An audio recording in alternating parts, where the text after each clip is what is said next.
अच्छा क्लास, अब हम पढ़ने लगे हैं मॉडल्स इन एमवीसी आर्किटेक्चर या इन लारावेल। ठीक है, तो नोटपैड ओपन करते हैं और डिस्कवर करते हैं कि मॉडल क्या है। मॉडल आपके पास वो ब्रिज है जो डेटाबेस और आपके कंट्रोलर को आपस में कनेक्ट करता है।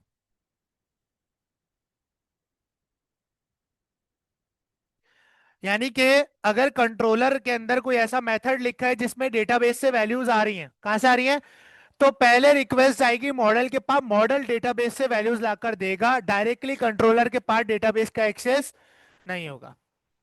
सिर्फ मॉडल वो वाहिद आपके पास क्लास होती है जो आपके डेटाबेस से वैल्यूज कंट्रोलर को देती है और कंट्रोलर से वैल्यूज लेके डेटाबेस में स्टोर करती है। यानी कि एक ब्रिज है जो कंट्रोलर और आपके डेटाबेस को कनेक्ट करता है आपस में। कौन है मॉडल? डेटाबेस को कनेक्ट कर रहा होता है। ठीक है, इसके अंदर इतनी ज्यादा कॉम्प्लेक्स चीजें नहीं है, बहुत सिंपल होता है। ज्यादा अगर हमें क्रड बनाना होता है तो हम फ्लेबल या फैक्ट्री बनानी होती है, हैश फैक्ट्री इसके अंदर लगा रहे होते हैं। ठीक है, और इसके अंदर हम इतनी कॉम्प्लेक्सिटी नहीं होती जितनी माइग्रेशन और कंट्रोलर्स के अंदर है। मॉडल्स सबसे ज्यादा आसान होते हैं बनाना भी और इन्हें समझना भी। ठीक है, अब आपके पास मॉडल जिसका टेबल बनाओगे उसका मॉडल भी बनेगा। मतलब सिंपल फॉर्म में, फॉर एग्जांपल अगर आप स्टूडेंट्स का क्रड बनाओगे तो स्टूडेंट का मॉडल भी बनेगा जो कनेक्ट होगा आपके डेटाबेस के स्टूडेंट टेबल के साथ। यानी कि माइग्रेशन भी बनेगी। जब माइग्रेशन बनेगी तो माइग्रेशन के बाद कंट्रोलर भी बनेगा, क्योंकि स्टूडेंट का क्रेड की लॉजिक किस में लिखेंगे? कंट्रोलर में। कंट्रोलर के बाद उसका मॉडल भी बनेगा, मतलब मॉडल तो हम बना चुके। ठीक है, यानी कि जब हम लोग एक क्रड बनाने की सोचेंगे, एक सिंपल क्रड लाइक वाइज स्टूडेंट का टीचर का, तो एक क्रड बनाने में स्टूडेंट का मॉडल भी बनेगा, स्टूडेंट का कंट्रोलर भी बनेगा और स्टूडेंट की माइग्रेशन भी बनेगी टेबल की। टीचर का अगर क्रड बना रहा हो तो टीचर का मॉडल भी बनेगा जो कनेक्ट करेगा टीचर टेबल को कंट्रोलर के साथ। किसको? डेटाबेस से। ठीक है, और टीचर का मॉडल, मॉडल के बाद टीचर का कंट्रोलर भी बनेगा और टीचर का माइग्रेशन भी बनेगी। बात समझ आ रही है? यानी कि जिस भी चीज का आप क्रेड या लॉजिक बनाने जाओगे उसकी ये तीनों चीजें लाजमी क्रिएट होंगी। हमने सिर्फ माइग्रेशन बनाना सीखा और कंट्रोलर बनाना भी हमने सीखा है, लेकिन आज मैं आपको इससे भी अच्छा शॉर्टकट बताता हूं कि एक कमांड से आप ये तीनों चीजें किसी एक मॉडल के लिए जनरेट कर सकते हो। एक कमांड से उसका मॉडल भी बन जाएगा, उसका कंट्रोलर भी बन जाएगा और उसकी माइग्रेशन भी बन जाएगी। ठीक है, अब ये कैसे पॉसिबल है सर? अच्छा, सिंपल मॉडल बनाने के लिए PHP artisan make colon model लिखते हो। आप क्या लिखते हो? ठीक है, सेम है यार, आर्टिसन की कमांड, कंट्रोलर बनाना है मेक कंट्रोलर, माइग्रेशन बनानी है मेक माइग्रेशन, मॉडल बनाना है मेक मॉडल। ठीक है, और फिर आपके मॉडल का नाम आ जाता है। ठीक है, इस तरह से आपका मॉडल क्रिएट हो जाता है जो आपके डेटाबेस के टेबल को और लॉजिक को कनेक्ट करेगा। अब ये कमांड चला के देखते हैं जरा वीएस कोड के अंदर। अच्छा, मॉडल्स कहाँ पाए जाते हैं आपके पास? ऐप फोल्डर के अंदर, मॉडल्स के फोल्डर के अंदर। यहाँ पर यूजर्स का एक मॉडल पहले से बना हुआ है। ठीक है, ये जो आपके पास यूजर टेबल माइग्रेट हुआ उसका मॉडल भी बना हुआ है, देखो, देख रहे हो, और उसका कंट्रोलर भी बना हुआ है, ये रहा। ठीक है, तो यहाँ पर हमें अगर तीनों चीजें बनानी हो तो हम कैसे बनाएंगे? अभी मैं मॉडल बनाना सिखा रहा हूँ आपको। क्या लिखोगे? PHP artisan make colon model, और यहाँ रख दिया मैंने स्टूडेंट। क्या रख दिया? स्टूडेंट। यहाँ पर मैंने एंटर किया, आपके पास देखो मॉडल बन गया, स्टूडेंट डॉट पीएचपी की क्लास बन गई। ठीक है, लेकिन अगर आप कंट्रोलर देखोगे, स्टूडेंट का कंट्रोलर नहीं बना। अगर आप डेटाबेस में माइग्रेशन के अंदर जाओगे तो आपके पास स्टूडेंट की माइग्रेशन देखो यहाँ पर नहीं बनी। बनी है क्या? नहीं बनी।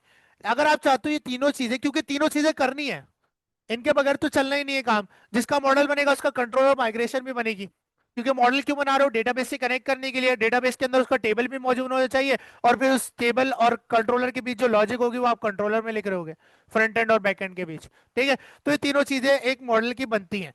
तो यहाँ पर एक शॉर्टकट है, और वो क्या है? अगर आप चाहते हो कि मॉडल के साथ उसकी माइग्रेशन भी बन जाए साथ में, आपको अलग से माइग्रेशन की कमांड चलाना ना पड़े, तो आप लिखोगे PHP artisan make colon model, और आपके जो भी मॉडल का नाम है वो आएगा, और साथ में आप लिख दोगे -m यानी -m।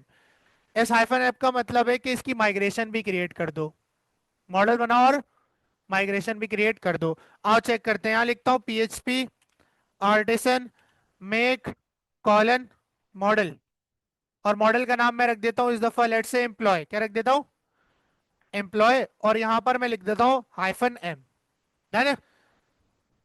कंट्रोलर पे आ रहा है। ठीक है, यहाँ पर ये किया तो आपके पास देखो इसने माइग्रेशन कह रहा है, माइग्रेशन भी बना दिया और मॉडल भी। आओ चेक करते हैं क्या मेरा मॉडल बन गया, क्या मेरी माइग्रेशन बन गई। देखो क्रिएट एम्प्लॉयज टेबल, यानी कि मॉडल के साथ साथ उसने मेरी माइग्रेशन भी क्रिएट कर दी। अच्छा, अब आप चाहते हो मॉडल भी बन जाए, माइग्रेशन भी बन जाए और उसका कंट्रोलर भी बन जाए, तो वो कैसे होगा, उसके लिए सिमिलर कमांड है। बस यहां पर आपने हाइफन एम के साथ सी भी लिख देना है, C for controller, M for model and C for controller. यानी कि आप कह रहे हो मॉडल भी बना दो उसका कंट्रोलर भी बना दो। अब यहां पर बनाता हूं पीएचपी आर्टिसन में कॉलन मॉडल, और इस दफा मॉडल किसका बना है बताओ, कार्स का बना देते हैं।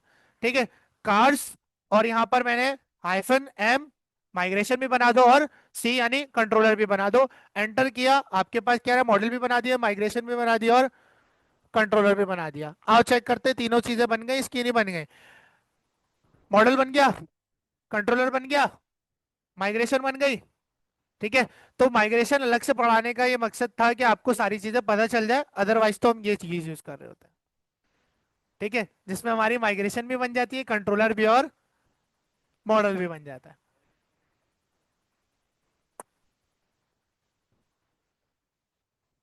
ठीक है, तो ये आज की क्लास थी। ये आपके पास मॉडल थे, मॉडल अभी पूरे नहीं हुए। ठीक है, अभी मैं मॉडल में नहीं जा रहा क्योंकि आज की क्लास में ज्यादा हो गया। तो हम लोग मॉडल को और एक्सप्लोर करेंगे, फैक्ट्रीज को और सीडर्स को हम एक्सप्लोर करेंगे नेक्स्ट क्लास में। डन है? ठीक है,